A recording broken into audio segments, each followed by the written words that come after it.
Students, मेरे channel का नाम जो है वो लर्निंग सस्टेन है। ठीक है, आपने याद रखना है और अपने दोस्तों में ज़रूर इसको शेयर करना है। ठीक है, ये जो मैं आपके साथ पेपर शेयर करने जा रही हूँ ये मेरा अपना पेपर है और जो कि अल्लाह का शुक्र है ठीक हो गया था। और जो MCQs हैं, MCQs जो थे वो मैं आपको बताती हूँ कि MCQs मुझे कहाँ से आए थे। MCQs जो है मुझे 25 जो थे ना, 40 MCQs थे, 25 जो थे वो मॉइस की फाइल से आए थे। ठीक है, तो आपने मॉइस की फाइल ज़रूर प्रिपेयर करनी है। अगर आपको चाहिए होगी तो आप चैनल को सब्सक्राइब करें, वीडियो को लाइक और शेयर करें और मुझे कमेंट्स में बताएं, मैं आपको उसका लिंक प्रोवाइड कर दूंगी इंशाल्लाह ताला। जो क्वेश्चन थे वो मतलब मिड का पोर्शन में से मुझे 2 लॉन्ग क्वेश्चन आए थे। एक क्वेश्चन था कि मैंने बताना था डिफरेंस, ये जो था एक क्वेश्चन था difference between compound event and single event. ठीक है, एक ये क्वेश्चन था मुझे आया।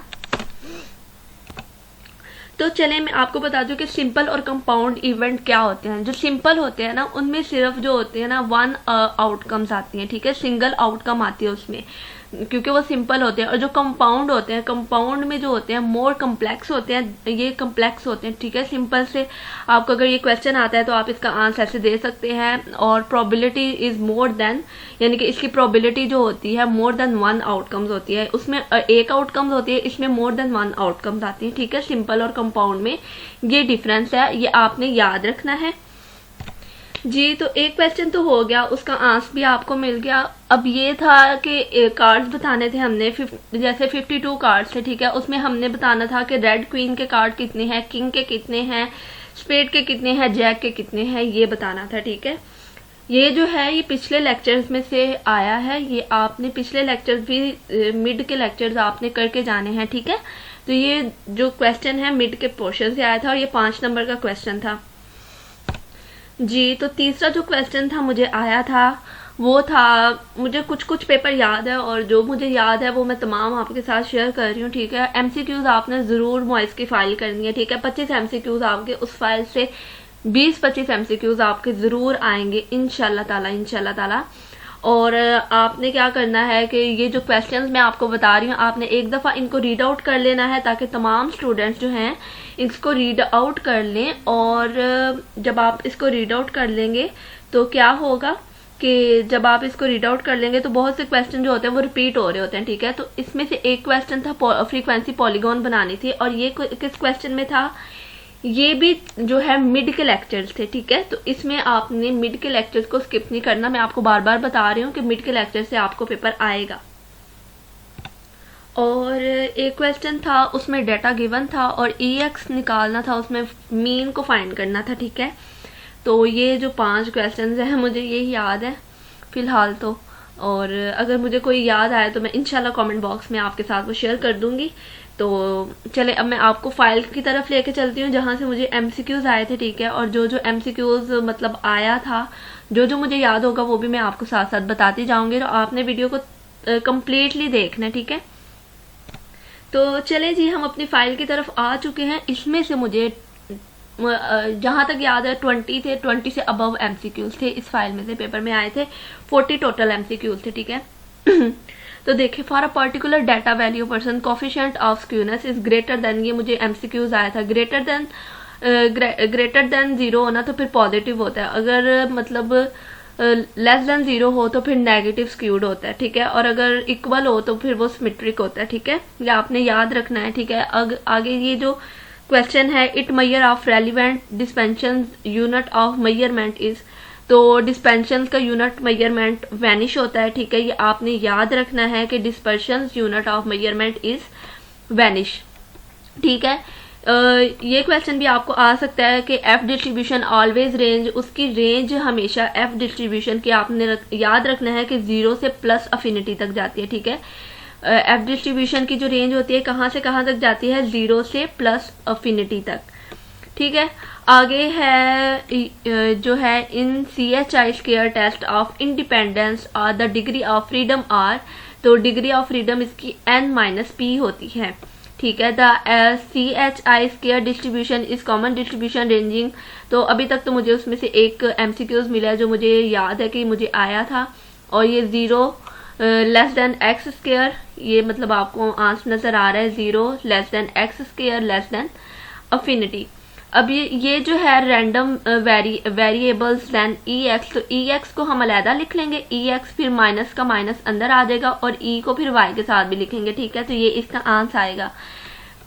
आगे ये जो है जो छोटे छोटे हैं वो मैं आपको पढ़ के बता देती हूँ। The location of critical religion depend upon, ये भी मुझे आया था, तो ये अल्टरनेटिव हाइपोथेसिस है, ठीक है, कि जो क्रिटिकल रीजन है डिपेंड अपॉन किस पे डिपेंड होता है, तो ये अल्टरनेटिव हाइपोथेसिस पर डिपेंड होता है। ये वाला क्वेश्चन भी मुझे आया था कि T distribution is more separate out than standard normal distribution, ठीक है। आपने याद रखना है कि more separate out than standard, जो टी डिस्ट्रीब्यूशन होती है वो more separate out than standard derivation, ठीक है। ये भी आया था find the confidence interval the ratio of two variance, जब हमने टू वेरिएंस के दरमियान रेशो बतानी हो कॉन्फिडेंस इंटरनल्स की के लिए, तो हम F डिस्ट्रीब्यूशन लगाते हैं, ये आपने याद रखना है, ठीक है। ये वाला क्वेश्चन भी मुझे आया था। द कंबाइंड आ जाएगा ना, तो आपको पता होगा कि कंबाइंड है तो ज्वाइंट आएगा, ठीक है। The combined distribution of more than 2 random variable is joint distribution, ठीक है।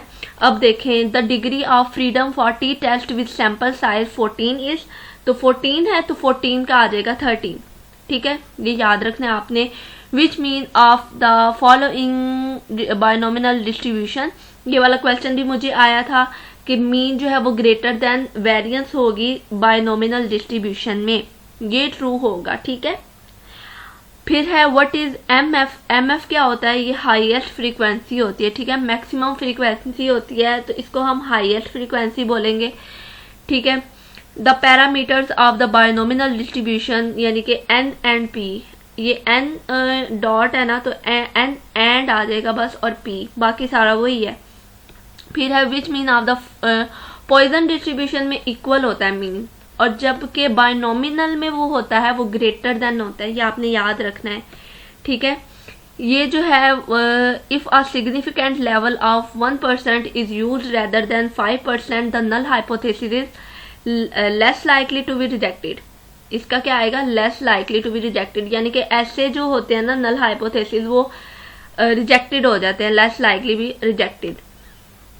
आगे है the variance of the CHI square distribution is, तो 2V होती है, ठीक है, डिस्ट्रीब्यूशन इसकी CHI वेरिएंस की, तो इसके आपने याद रखना है। जैसे कि उधर 13 था तो हमने T विद सैंपल साइज में उसको 14 था तो 13 लिख दिया था, 10 था तो अब 9 लिख देंगे, ठीक है। ये वाला क्वेश्चन भी आया था मुझे, the value of x square, यानी कि एक्स स्क्वायर जब होगा ना तो उसकी वैल्यू कभी भी नेगेटिव नहीं होगी। जब हम नंबर को जैसे हम -2 का स्क्वायर भी लेते हैं तो वो 4 आता है, वो नेगेटिव नहीं आता, ठीक है। तो ये वाला क्वेश्चन भी मुझे आया था। The mean of F distribution is V square, ये मतलब स्क्वायर वाले आएंगे इसके, V square -2 for V square greater than 2, ठीक है। The F distribution always range, ये रिपीट हुआ है, जैसे कि द टोटल नंबर की बात कर रहे हैं ना तो n की पावर n आ जाएगी, sample when sampling is done with replacement, ठीक है। तो एनोवा वाज इन्वेंटेड, इसको किसने इन्वेंट किया था, R.A. फिशर ने इसको इन्वेंट किया था, ठीक है। ये फिर से रिपीट हो रहे हैं MCQs, तो जो मुझे आए थे मैं आपको उनकी तरफ लेके चलती हूँ, ठीक है। ये भी आया था कि ये देखें किंग ऑफ स्पेड, यानी कि इसकी प्रोबेबिलिटी क्या होगी, इसकी प्रोबेबिलिटी 1/52 होगी, ठीक है। और जो मुझे आए थे वो मैं आपको बताती हूँ। ये भी आया था when C is constant EC is, तो EC जो आएगा वो C आ जाएगा। जो मुझे याद है वो मैं आपको बताती जाती हूँ। एक ये भी आया था कि इसकी जगह x = 2 था तो इसका भी 0 ही आएगा, x = 2 भी आ जाए ना तो इसका 0 ही आएगा। एक ये आया था क्वेश्चन, बाकी जो मुझे याद आएंगे वो मैं आपके साथ शेयर करती जाऊंगी, ठीक है। तो मिड रेंज का फॉर्मूला भी आया था कि x0 plus XM divided by 2। Mid range को हम ऐसे निकालते हैं, ठीक है। तो और क्या था, जो मुझे मिलता जाएगा ना जी, ये क्वेश्चन भी था, variance of the T distribution is given by the formula. तो ये वाला फॉर्मूला भी मुझे एमसीक्यूज में आया था, ठीक है। फिर जो जो मैं आपको बता रही हूँ ना वो आपने देख लेने हैं, ठीक है। अगला जो था, ये वाला क्वेश्चन भी आया था कि if a random variable x donate the number of heads when 3 distinct coin the toss the x assume the value 0 1 2 3। ये आया था कि जब हम एक टॉस है ना, तो हमने उसमें हेड कितनी दफ़ा आएंगे ये आया था, हमने बताना था। तो यहाँ तो उसमें एक दफ़ा हेड आएगा, ये 2 दफ़ा, ये 3 दफ़ा आएगा। और जो था क्वेश्चन जो था वो था, जो मुझे याद है ना, तो ये भी आया था क्वेश्चन द सैंपल मीन। तो इसका है बेस्ड एस्टिमेटर, ठीक है, ये आपने देख लेना है। ये भी आया था जो मैंने ऊपर आपको बता दिया, रिपीट हो रहे थे एमसीक्यूज। और ये भी था steam and leaf is more informative when data is less than 100। तो टेबुलेशन ये वाला भी आया था, रोज और कॉलम्स को हम किस में, तो टेबुलेशन में हम, ये वाला भी आया था बी स्क्वायर नॉर्मल फॉर्म में, तो 3 था इसका, ठीक है।